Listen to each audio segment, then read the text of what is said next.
Welcome back to Attack on Titan Anime Review Part 3.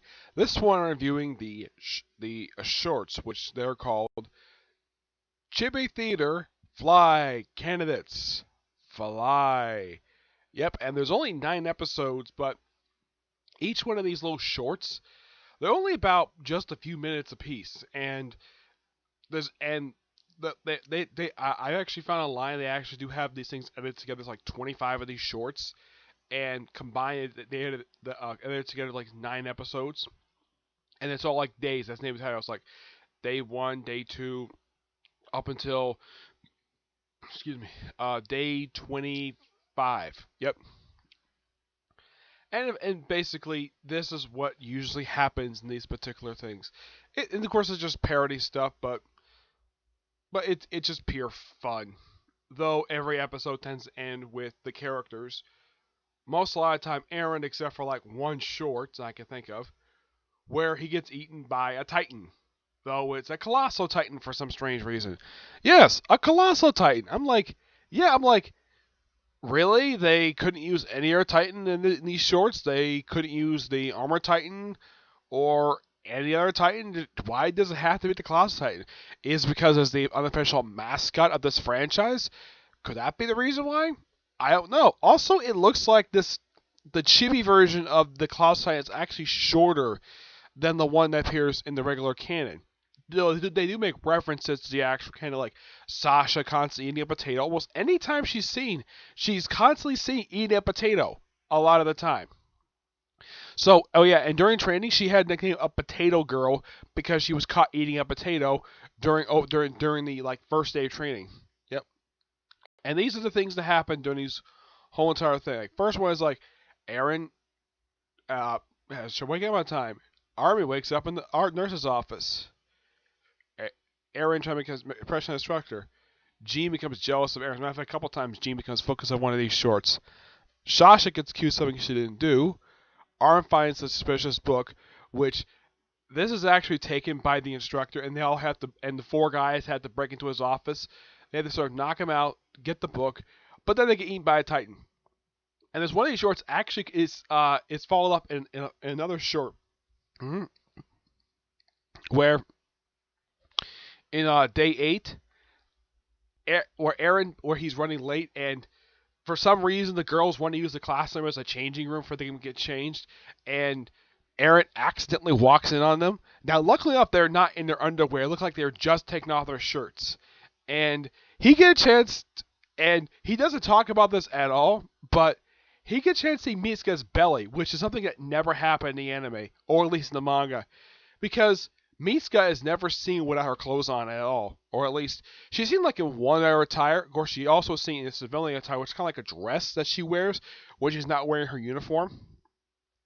But a lot of the time, yeah, she just wears her uniform pretty much a lot of the time when she's seen. Heck, even these shorts, like every episode except for like 2, she's wearing her regular clothes. Actually, it's more like 3 of them.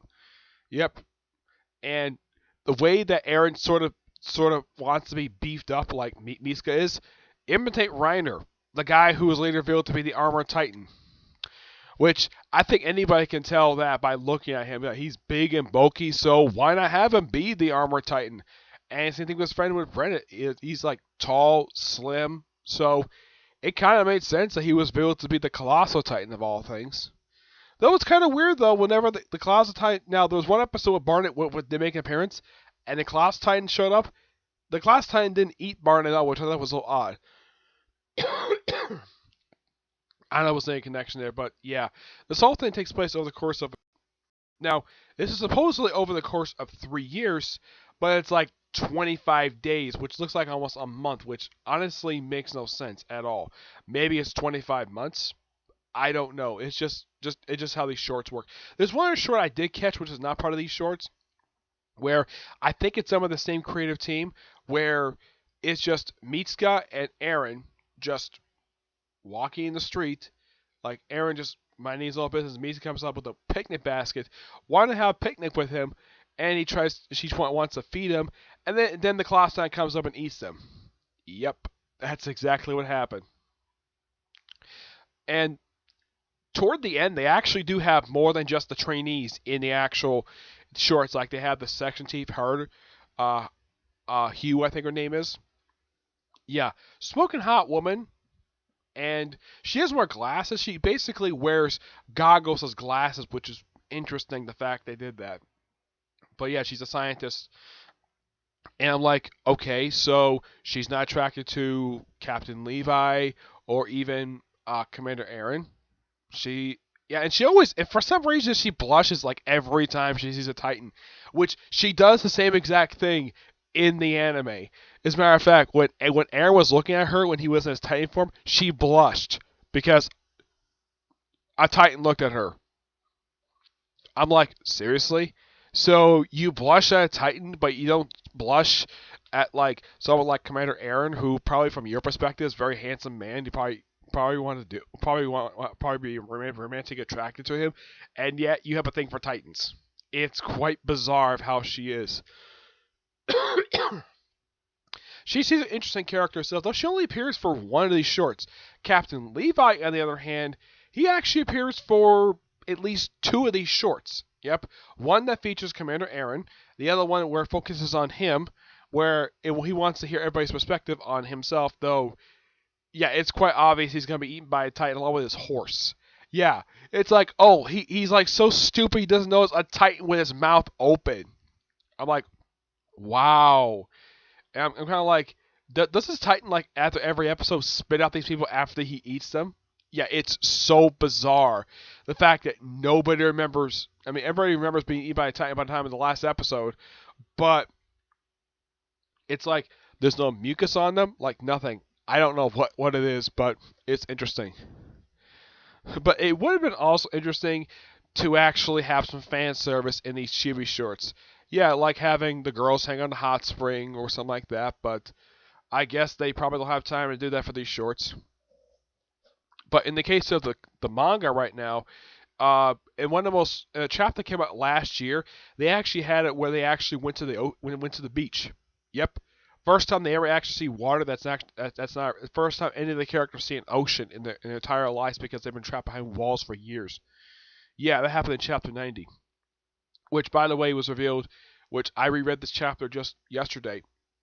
In chapter 101, I'm like, excuse me, where the heck are the rest of the characters? Because if you read the manga, they appear for pretty much a good chunk of the chapters. Like after chapter 90, it's like all the main characters just disappear. I think Reiner shows a few chapters later, but yeah, that's one thing really weird about the manga right now. It's like, okay, we have the characters for comparing time. After chapter 90, they all disappear for no explained reason. Well, there's a time skip. And then Aaron shows up like 8 chapters later, or at least 9 chapters later. And then the most recent chapter, Miska returns. Yep, she came back, and she's got a completely new look. But I know I'm kind of spoiling the manga right now, but the chapter came out early this month, so hopefully anybody interested in reading the manga, they would love to see Miska's new attire. I actually kind of like a new attire. It's quite interesting. Yep, to say the least. But nothing much else to say about these shorts. They're just pure fun. Yeah. I'm trying to think, there was anything else? Oh yeah, there was one episode. Miska really wanted to have it where Aaron sort of admit the fact that he's attracted to her, which it's kind of implied that in the main anime that he is attracted to her. I mean, everybody can tell that Miska's attracted to Aaron. As a matter of fact, I mean, I pointed this out in the last video that during the 9-episode arc in season 1, one guy said, "Oh yeah, go save the man you love," and she blushes at that, which because she's so overprotective of him, it's not surprising that she's in love with him. But that's the way it is. And heck, even at the end of the most recent season, it was kind of applied during one particular moment before he, like, while he was like talking to her over, like talking about the scarf in very good fashion, it kind of looked like they were gonna make out, which they're almost gonna kiss. And like, okay, why didn't you allow them to kiss? It's so bizarre. It's like none of the characters allowed to kiss each other for some reason. Oh yeah, and there's also one short where Ymir wants to, where Krista wants to go out shopping with Ymir, and she wants to make her feel really good. She wants to buy a lot of stuff. So it's just Sasha, it's just Aaron, Jean, Reiner. He's like, nope. Yeah. I mean, anybody can tell. I mean, I actually read about this online, of course, reading the manga. Ymir is in love with Krista. I am not kidding. Ymir is a lesbian. Yeah, that's just the way she is. And in case you're wondering, no, she as far as I know, never kissed Krista, or at least had sex with her. Never did. It's unknown how Krista felt about her. Of course, she was later revealed to be her real name is Hysteria, though. Excuse me, they don't reveal that in the shorts because this is the training period. They actually don't reveal that until sometime later. But one thing I do appreciate in the manga is that they start some stuff and then they build upon it later. Yeah, not a lot of manga do this, but Attack on Titan, you could definitely say that it does that. I know One Piece has a reputation for doing this all the time, where they set some stuff early on, and it pays off much later. Kind of the same thing with Attack on Titan. It seems like a lot of the stuff is set up early on, like in like little things here and there, and then of course it's paid off later on. Though if you read the manga up to chapter 90, a good majority of the storyline that's been going on since I'd say the opening chapter has pretty much been wrapped up because they're on a new story arc and they're just doing new things with it right now, right? But in the case of the Chibi shorts, not much else to say. Good shorts. I recommend just watching it like right after you catch up with the series. You can either watch like after you finish season 1 or after you finish season 2. It doesn't really matter. They're just fun little shorts to watch. And it would be interesting though if you get a chance to see some fan service, because a lot of anime I have seen basically where they do show off fan service. Not a lot of Attack on Titan for some reason. I get the fact, yeah, these kids are in the military and they had to fight Titans. But when they're fighting Titans, can we at least show some fan service once in a while? Can we do that, please? But who knows? All right. So that's it for this particular part. But I was going to have it to where the next episode I was going to do all the OVAs, but I decided to do something quite different. I decided to have it to where I would have the next 3 episodes, of course, do the OVAs. Part 4, the first 3. Part 5, I'm going to do the adaptation of A Chance with No Regrets. And part 6, I'm going to do Walsh. I'm going to do the, it's an adaptation of Lost Girls. It's Walsh. I'm going to do my review of part 1, which is the most recent thing released for it. So that'll be 4, 5, 6. 7 will be the animated movies, and 8 will be the live action films. Alright? But until I see you all in my next video, bye.